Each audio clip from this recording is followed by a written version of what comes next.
It was the grand unveiling before the big day. A special delegation from the Kenya Conference of Catholic Bishops at the Consolata Mission Church in Nyeri to inspect the altar to be used by the Pope during his visit.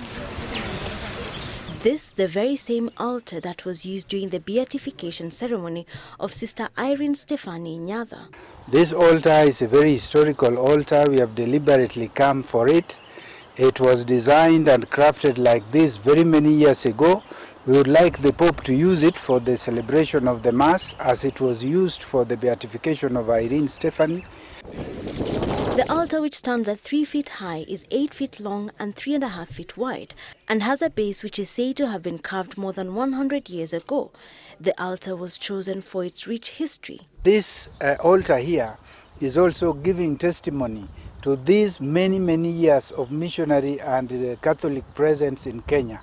The Church has contributed a lot in the culture of the people, their education, their health, their development. The slightly scarred altar now set to be transported to Nairobi and restored to mint condition before it is used during the papal Mass to be celebrated on 26th of November. In Nairobi, St. Paul's Church bustled with activity.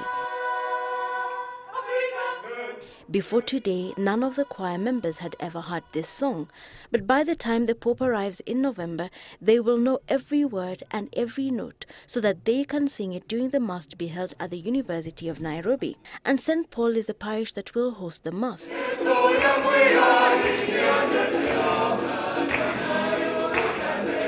Its choir one of several that will form the Mass choir. I'm just excited. My mother sang for John Paul II in 1985, and if I'll be among the people singing for the Pope, it's something really good. Most of our prayers are done through singing inside the Holy Mass itself, and taking the 42 cultures of Kenya, we have a song for each culture. So really we might not even be able to exhaust everything because the Mass is just probably a 2-hour affair. The Pope is scheduled to celebrate Mass at the university grounds, with believers expected to overflow into Central and Uhuru parks. We are expecting a little over 1 million people in Nairobi. The seating arrangement will be such that those who come from up country should be allowed to sit within the venue of the University of Nairobi. Then we will have overflow into the Central Park, which will hold another 300,000 people. All Catholics are now set to begin special prayers next Sunday, praying for a smooth, successful visit. Wilkis Anyabwa, Sunday Live.